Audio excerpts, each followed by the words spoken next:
ಹಿಂದಿನ ಭಾಗದಲ್ಲಿ ಸುಶಾಂತ್ ಸ್ನೇಹ ಪ್ರಪೋಸ್ ಮಾಡಿರೋ ವಿಷಯನ ತನ್ನ ತಾಯಿ ಹತ್ರ ಹೇಳಬೇಕು ಅಂತ ಬಂದಿರ್ತಾನೆ. ಆದ್ರೆ ದೇವಕಿ ತಾನೇ ಬೇರೆ ಹುಡುಗಿನ ನಿನಗೋಸ್ಕರ ನೋಡಿದೀನಿ ಅಂತ ಶಾಕಿಂಗ್ ನ್ಯೂಸ್ ಕೂಡ ಕೊಡ್ತಾಳೆ. ಇವಾಗ ಸುಶಾಂತ್ ಏನ್ ಮಾಡ್ತಾನೆ? ತಾಯಿ ಹೇಳಿರೋ ಹುಡುಗಿನ ಒಪ್ಕೋತಾನೋ ಅಥವಾ ಸ್ನೇಹನ್ ಪ್ರಪೋಸಲ್ನ ಅಕ್ಸೆಪ್ಟ್ ಮಾಡ್ತಾನೋ ಅನ್ನೋದನ್ನ ಇವತ್ತಿನ ಎಪಿಸೋಡ್ನಲ್ಲಿ ನೋಡೋಣ. ಸ್ಟೋರಿ ಮುಂದೆ ಏನಾಗುತ್ತೆ ಅಂತ ನೋಡೋದಕ್ಕಿಂತ ಮೊದಲು ಯಾರ್ಯಾರು ನಮ್ಮ ಯೂಟ್ಯೂಬ್ ಚಾನಲ್ನ ಸಬ್ಸ್ಕ್ರೈಬ್ ಮಾಡ್ಕೊಂಡಿಲ್ವೋ ದಯವಿಟ್ಟು ಸಬ್ಸ್ಕ್ರೈಬ್ ಮಾಡ್ಕೊಳ್ಳಿ. ಹಾಗೆ ಈ ವಿಡಿಯೋವನ್ನು ಲೈಕ್ ಮಾಡಿ. ಏನೋ ಏನ್ ಹೇಳ್ತಿದ್ಯಮ್ಮ ನೀನು? ನನಗೆ ಹುಡುಗಿ ನೋಡಿದ್ಯಾ? ಹೌದು ಕಣೋ ಮಗ್ನೆ, ಹುಡುಗಿ ತುಂಬಾ ಅಂದ್ರೆ ತುಂಬಾನೇ ಒಳ್ಳೆಯವಳು. ಈ ಮನೆಗೆ ನಿನಗೆ ಹೇಳ್ ಮಾಡಿಸ್ದಂಗಿದ್ದಾಳೆ. ಅವಳನ್ನ ಮದ್ವೆ ಆದ್ರೆ ನೀನು ಮುಂದೆ ಜೀವನದಲ್ಲಿ ತುಂಬಾ ಖುಷಿಯಾಗಿರ್ತೀಯ ಕಣೋ. ಅದಕ್ಕೆ ನಾನು ಆ ಹುಡುಗಿನೇ ಈ ಮನೆ ಸೊಸೆ ಮಾಡ್ಕೋಬೇಕು ಅನ್ಕೊಂಡಿದೀನಿ. ಅದು ಅದ್ ಹಾಗಲ್ಲಮ್ಮ. ಅದೇನಂದ್ರೆ, ಅಲ್ಲ, ನೀನ್ ಹುಡುಗಿನ ಯಾವಾಗ ನೋಡ್ದೆ? ಯಾವ ಹುಡುಗಿ? ಏನು ನನ್ಗೆ ಅರ್ಥನೇ ಆಗ್ತಿಲ್ಲ. ಅದೇನಿಲ್ವೋ, ನೀನ್ ಹೇಳಿದ್ರೆ ಬೈತ್ಯ. ಅದೇನ್ ಗೊತ್ತಾ, ಬೆಳಗ್ಗೆ ಮನೇಲಿ ತರಕಾರಿ ಎಲ್ಲ ಖಾಲಿ ಆಗ್ಬಿಟ್ಟಿತ್ತು. ಹಾಗಾಗಿ ಮಾರ್ಕೆಟಿಗೆ ಹೋಗ್ ಬರೋಣ ಅಂತ ಹೋಗ್ತಾ ಇದ್ದೆ. ತುಂಬಾ ಬಿಸ್ಲಿತ್ತಲ್ಲ, ಆ ಬಿಸ್ಲಿಗೆ ತಲೆ ಸುತ್ತ ಬಂದು ರೋಡಲ್ಲೇ ಬಿದ್ದೋಗ್ಬಿಟ್ಟೆ ಕಣೋ. ಏನಮ್ಮ ಹೇಳ್ತಿದ್ಯಾ ನೀನು? ಅಲ್ಲ, ನೀನ್ ಯಾಕೆ ಅಲ್ಲಿಗೆ ಹೋಗಿದ್ದೆ? ಏನಾದ್ರೂ ಏನಾದ್ರೂ ಆಯ್ತಾ? ಅಲ್ಲ, ನಿನ್ನ ಆರೋಗ್ಯ ಏನಾದ್ರೂ ಆಗಿದ್ಯಾ ಹೇಳು, ಹಾಸ್ಪಿಟಲ್ಗಾದ್ರೂ ಹೋಗಿ ಬರೋಣ. ಅಯ್ಯೋ, ಗಾಬರಿ ಆಗ್ಬೇಡ್ವೋ. ನೀನ್ ಗಾಬರಿ ಆಗೋ ಅಂತದ್ದು ಏನೂ ಆಗಿಲ್ಲ. ಸಮಯಕ್ಕೆ ಸರಿಯಾಗಿ ಆ ಹುಡುಗಿ ಬಂದು ನನ್ನ ಅವ್ರ ಮನೆಗೆ ಕರ್ಕೊಂಡು ಹೋಗಿ ನೀರು ಕಾಫಿ ಎಲ್ಲ ಕೊಟ್ಟು ಆರೈಕೆ ಮಾಡಿ ಕಳ್ಸಿದ್ಲು. ಓ ಹೌದಾ, ಸರಿ, ಒಳ್ಳೇದಾಯ್ತು. ಯಾರೋ ಏನೋ, ಪುಣ್ಯ ಬರ್ಲಿ ಅವರಿಗೆ. ಹ್ಞೂ ಕಣೋ, ತುಂಬಾ ಒಳ್ಳೆ ಹುಡುಗಿ. ಅದಕ್ಕೇನೆ ನಾನು ಅದೇ ಹುಡುಗಿನ ನಮ್ಮನೆ ಸೊಸೆ ಮಾಡ್ಕೋಬೇಕು ಅಂತ ಕಾಯ್ತಾ ಇರೋದು. ಅಯ್ಯೋ ಅಮ್ಮ, ಏನಮ್ಮ ಹೇಳ್ತಿದ್ಯಾ? ಆ ಹುಡುಗಿ ಅಲ್ಲೆಲ್ಲೋ ಬಂದು ನಿನ್ನ ಆರೈಕೆ ಮಾಡಿದ್ಲು ಅಂತ ಅದೇ ಹುಡುಗಿನ ನಮ್ಮನೆ ಸೊಸೆ ಮಾಡ್ಕೊಳ್ಳೋಣ ಅಂತಿದ್ಯಲ್ಲ, ನಿನ್ಗೇನಾಗಿದೆ? ಅಲ್ಲಮ್ಮ, ಅವಳು ಹೇಗೋ ಏನೋ, ಯಾರಿಗ್ ಗೊತ್ತು? ಒಂದಿನದಲ್ಲಿ ಅರ್ಥ ಆಗ್ಬಿಡತ್ತಾ? ನೋಡು ಮಗ್ನೆ, ಇಷ್ಟು ವರ್ಷ ನಾನು ನಿನ್ನ ಸಾಕಿದ್ದೀನಿ. ನನಗೆ ಯಾರು ಕೆಟ್ಟವರು ಯಾರು ಒಳ್ಳೆಯವರು ಅಂತ ಗೊತ್ತಾಗಲ್ವೇನೋ. ನೋಡು, ಆ ಹುಡುಗಿ ತುಂಬಾ ಅಂದ್ರೆ ತುಂಬಾನೇ ಒಳ್ಳೆಯವಳು. ಈ ಮನೆಗೆ ಹೇಳ್ ಮಾಡ್ಸಿದ ಸೊಸೆ. ನೋಡು, ನಾನಂತೂ ಅದೇ ಹುಡುಗಿನ ಈ ಮನೆ ಸೊಸೆ ಮಾಡ್ಕೋಬೇಕು ಅಂತ ಫಿಕ್ಸ್ ಆಗಿದ್ದೀನಿ. ನೀನು ಕೂಡ ಅವಳನ್ನೇ ಮದ್ವೆ ಆಗ್ಬೇಕು ಕಣೋ. ಇಷ್ಟು ವರ್ಷ ನಾನು ನಿನ್ನ ಕಷ್ಟಪಟ್ಟು ಸಾಕಿದ್ದೀನಿ.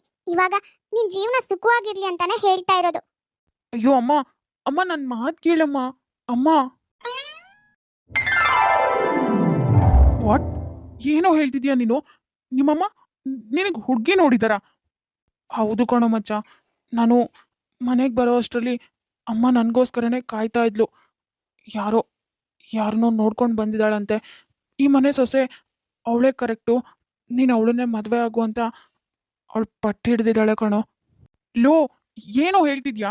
ಅಲ್ಲ ಕಣೋ, ನಿಮ್ಮಮ್ಮ ಹಾಗೆ ಹೇಳುವಾಗ ನಾನು ಆಫೀಸಲ್ಲಿ ಸ್ನೇಹ ಅನ್ನೋ ಹುಡುಗಿನ ಇಷ್ಟಪಡ್ತಿದ್ದೀನಿ ಅಂತ ಹೇಳಬೇಕಿತ್ತು ನೀನು. ನೀನು ಸ್ನೇಹನ್ ವಿಷಯ ಹೇಳಿದಿದ್ರೆ ಖಂಡಿತ ನಿಮ್ಮಮ್ಮನೇ ಒಪ್ಕೋತಾ ಇದ್ರು. ಅವರು ಅವ್ರು ಹುಡುಕಿರೋ ಹುಡುಗಿನ ಮದುವೆ ಆಗು ಅಂತ ಹೇಳ್ತಾ ಇರಲಿಲ್ಲ. ಹೇಗೋ ನೀನು ಸಿಂಗಲ್ಲು, ಹಾಗಾಗಿ ನಿನಗೆ ನಾನು ಹುಡುಕಿರೋ ಹುಡುಗಿನೇ ಮದುವೆ ಆಗು ಅಂತ ಹೇಳಿರ್ತಾರೆ. ಅದರಲ್ಲಿ ಏನು ವಿಶೇಷ ಇಲ್ಲ. ನೋಡು, ಮೊದಲು ನೀನು ಸ್ನೇಹನ್ ವಿಷಯ ಹೇಳಬೇಕಿತ್ತು ತಾನೇ? ಅಯ್ಯೋ ಮಚ್ಚ, ನಾನು ಹೇಗೆ ಹೇಳಲಿ ಹೇಳು ಸ್ನೇಹನ್ ವಿಷಯನ? ನೀನೇ ಯೋಚನೆ ಮಾಡೋ. ಅಮ್ಮ ನನ್ನನ್ನು ಎಷ್ಟು ಕಷ್ಟಪಟ್ಟು ಈ ಸ್ಥಾನಕ್ಕೆ ತಂದಿದ್ದಾಳೆ, ಎಷ್ಟು ಕಷ್ಟಪಟ್ಟು ಸಾಕಿದ್ದಾಳೆ, ನಿನಗೆ ಗೊತ್ತು ತಾನೆ. ಹಾಗಿರುವಾಗ ನಾನು ಸಡನ್ ಆಗಿ ಇಲ್ಲಮ್ಮ, ನೀನು ನೋಡಿರೋ ಹುಡುಗಿ ಬೇಡ ನನಗೆ, ನಾನು ಸ್ನೇಹನ್ ಮದುವೆ ಆಗ್ತೀನಿ, ಅವಳೇ ಇಷ್ಟ ಆಗಿದ್ದಾಳೆ ನನಗೆ ಅಂತ ಹೇಗೆ ಹೇಳಲಿ ಹೇಳು? ಅರೆ, ಇದೇನೋ ಮಾತಾಡ್ತಿದ್ಯಾ ನೀನು? ಅಲ್ವೋ, ಹಾಗಂತ ನಿಮ್ಮಮ್ಮ ತೋರಿಸಿರೋ ಹುಡುಗಿನ ಮದುವೆ ಆಗ್ತೀಯೇನೋ? ಅವ್ರು ಹೇಗಿದ್ದಾರೋ ಏನೋ ನಿನಗೆ ಗೊತ್ತಿಲ್ಲ. ನಿಮ್ಮಮ್ಮ ನೋಡಿ ಡಿಸೈಡ್ ಆದರೆ ಸಾಕಾ? ನಿನಗೆ ಬೇಡವೇನೋ?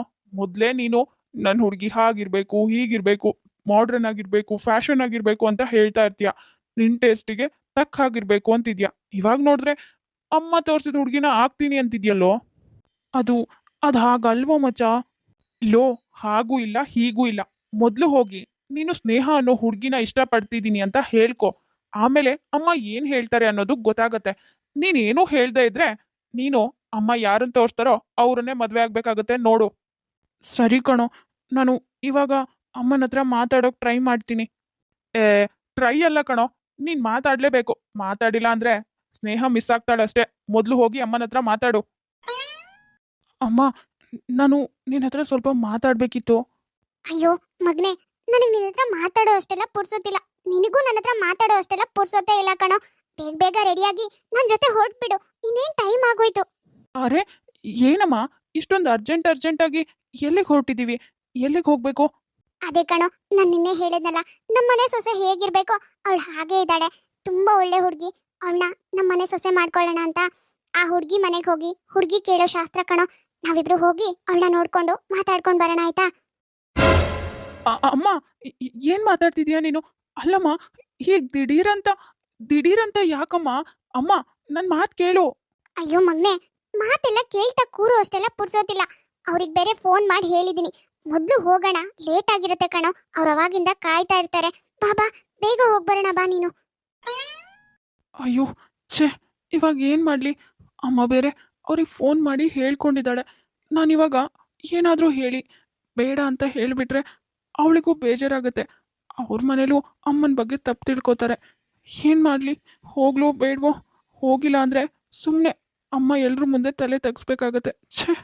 ಸುಶಾಂತ್, ಟೈಮ್ ಆಗ್ತಿದೆ, ಬಾರೋ ಬೇಗ. ಎಷ್ಟೊತ್ತು ಏನ್ ಮಾಡ್ತಿದ್ಯೋ ಅಲ್ಲಿ? ದೇವ್ಕಿಯವ್ರೆ, ನೀವು ನಮ್ಮನೆ ಸಂಬಂಧ ಕೇಳ್ಕೊಂಡು ಬಂದಿರೋದಕ್ಕೆ ನಮ್ಗಂತೂ ತುಂಬಾನೇ ಖುಷಿ ಆಗ್ತಾ ಇದೆ. ಅಯ್ಯೋ, ನಿಮ್ ಮಗಳು ನಮ್ಮನೆ ಸೊಸೆ ಆಗೋದಕ್ಕೆ ನಾವು ಯಾವ್ದೋ ಜನ್ಮದಲ್ಲಿ ಪುಣ್ಯ ಮಾಡಿದ್ವಿ ಅನ್ಸುತ್ತೆ. ಇಷ್ಟು ಒಳ್ಳೆ ಹುಡುಗಿ ಯಾರಿಗ್ ಸಿಗ್ತಾಳೆ ಹೇಳಿ?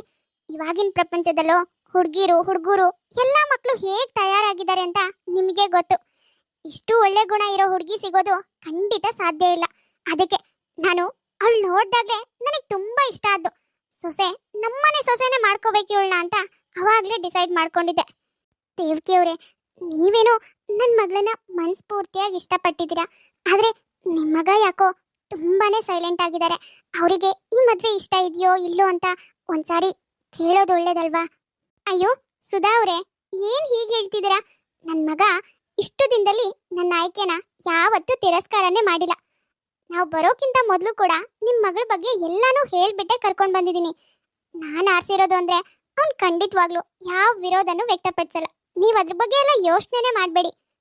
ನೀವು ಹೇಳ್ತಿರೋದೇನೋ ಸರಿ ದೇವಕಿ ಅವರೇ, ಆದ್ರೆ ನಿಮ್ಮ ಮಗನ ಬಾಯಲ್ಲೂ ಒಂದ್ ಮಾತು ನನಗೆ ಈ ಮದ್ವೆ ಇಷ್ಟ ಇದೆ ಅಂತ ಬಂದ್ರೆ ನಮಗೂ ಖುಷಿ ಇರತ್ತೆ ಅಲ್ವಾ? ಅಯ್ಯೋ ಅದಕ್ಕೇನಂತೆ, ಅಷ್ಟೇ ತಾನೇ. ಮಗ್ನೆ, ಯಾಕೋ ಸುಮ್ಮನೆ ಕೂತಿದ್ಯಾ? ಹೇಳೋ, ಈ ಮದ್ವೆ ನನಗೊಪ್ಪಿಗೆ ಇದೆ ಅಂತ. ಹಾಂ ಹಾಂ ಆಂಟಿ, ಅಮ್ಮಂಗೆ ಇಷ್ಟ ಆದಮೇಲೆ ನನಗೂ ಇಷ್ಟ ಆದಾಗೆ. ಅಮ್ಮನ ಇಷ್ಟನೇ ನನ್ನ ಇಷ್ಟ. ನೋಡಿ ಸುಧಾ ಅವ್ರೆ, ನನ್ನ ಮಗನಿಗೆ ಪಾಪ ನಾಚಿಕೆನೇ ಆಗೋಯ್ತು, ಅದಕ್ಕೆ ಹಾಗೆ ಎದ್ದೋಗ್ಬಿಟ್ಟ. ಸರಿ ಸುಧಾ ಅವ್ರೆ, ನಾನು ಪುರೋಹಿತರ ಹತ್ರ ಇವರಿಬ್ರು ಜಾತಕ ಕೊಟ್ಟು ಕೇಳಿಸಿದೆ. ಅವರು ಮುಂದಿನ ತಿಂಗಳು 20ನೇ ತಾರೀಕು ಮದುವೆ ಮುಹೂರ್ತ ಚೆನ್ನಾಗಿದೆ, ನಿಮ್ಮ ಮಕ್ಳಿಗೆ ಮದುವೆ ಮಾಡಿ 100 ಕಾಲ ಸುಖವಾಗಿರ್ತಾರೆ ಅಂತ ಹೇಳಿದ್ರು. ಅದೇನು ಸರಿ ಸುಧಾ ಅವ್ರೆ, ಆದ್ರೆ ನೀವು ತಗೊಳ್ಳೋದು ಕೊಡೋದ್ರ ಬಗ್ಗೆ ಏನು ಮಾತೇ ಆಡಿಲ್ಲ. ಅಯ್ಯೋ ಇದೇನ್ ಸುಧಾ ಹೀಗ್ ಮಾತಾಡ್ತಿದ್ದೀರಾ? ನಾನು ಕೊಡೋದಾಗ್ಲಿ ತಗೊಳ್ಳೋದಾಗ್ಲಿ ಅದನ್ನ ಮಾತಾಡೋದಕ್ ಬಂದಿಲ್ಲ. ನಿಮ್ ಮಗಳು ಬುದ್ಧಿ ನಡವಳಿಕೆ ಗುಣ ಇದಕ್ ಮೆಚ್ಚಿ ನನ್ ಮನೆ ಸೊಸೆ ಮಾಡ್ಕೋಬೇಕು ಅಂತ ಬಂದಿರೋದು. ನೀವೇನ್ ಕೊಡೋದು ಬೇಡ ತಗೊಳ್ಳೋದು ಬೇಡ, ನನ್ಗೆ ನಿಮ್ ಮಗಳನ್ನೊಂದು ನಮ್ಮ ಮನೆ ಸೊಸೆ ಮಾಡ್ಕೊಟ್ಟೆ ಅಷ್ಟೇ ಸಾಕು. ದೇವ್ಕಿಯವ್ರೆ, ನೀವು ತುಂಬಾ ದೊಡ್ಡ ಮನ್ಸಿರೋ ಅಂತರು. ನಿಮ್ಮಂತ ಅತ್ತೆ ಪಡೆಯೋದಕ್ಕೆ ನನ್ನ ಮಗಳು ತುಂಬಾ ಪುಣ್ಯ ಮಾಡಿದಾಳೆ. ಸುಧಾ, ಅದ್ರಲ್ಲಿ ಅರ್ಧ ಪುಣ್ಯನ ನಾನು ಮಾಡಿದ್ದೀನಿ. ಯಾಕೆ ಹೇಳಿ? ನಿಮ್ಮ ಮಗಳಂತ ಸೊಸೆ ಪಡೆಯೋದಕ್ಕೆ ಪುಣ್ಯ ಮಾಡೇ ಇರ್ಬೇಕು ತಾನೆ. ಸರಿ ಸರಿ, ನಾವಿನ್ ಹೊರಡ್ತೀವಿ ಆಯ್ತಾ? ಮದ್ವೆ ತಯಾರಿ ಎಲ್ಲ ಮಾಡ್ಕೊಳ್ಳಿ. ಆದಷ್ಟು ಬೇಗ ನನ್ನ ಸೊಸೆನ ನಮ್ಮನೆ ಕರ್ಕೊಂಡು ಹೋಗ್ತೀನಿ. ಮಗಳೇ, ಇಷ್ಟು ದಿನ ಯಾವ ಸಂಬಂಧನೂ ಕೂಡ್ ಬಂದಿಲ್ವಲ್ಲ ಅಂತ ಸಂಕಟ ಪಟ್ಟಿದ್ದಕ್ಕೂ ಕಾದಿದ್ದಕ್ಕೂ ಸಾರ್ಥಕ ಆಯ್ತು ಕಣೆ. ಆ ದೇವ್ರು ಎಷ್ಟು ಒಳ್ಳೆ ಸಂಬಂಧನ ನಿನಗೆ ಅಂತ ತಂದಿದ್ದಾನೆ ನೋಡು. ನನ್ಗಂತೂ ತುಂಬಾ ಖುಷಿ ಆಗ್ತಿದೆ ಕಣೆ. ಇದೇ ಖುಷಿಲಿ ದೇವರಿಗೆ ತುಪ್ಪದ ದೀಪ ಹಚ್ತೀನಿ.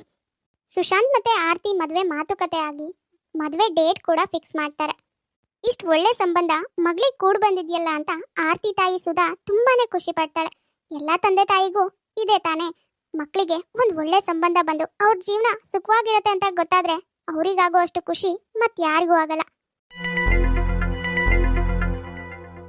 ಲೋ ಮಚ್ಚ, ಅದೇ ಸ್ನೇಹನ್ ಬಗ್ಗೆ ನಿಮ್ಮಮ್ಮನ ಹತ್ರ ಹೇಳ್ತೀನಿ ಅಂತ ಹೇಳಿದ್ಯಲ್ಲ, ಹೇಳಿದ್ಯೇನೋ?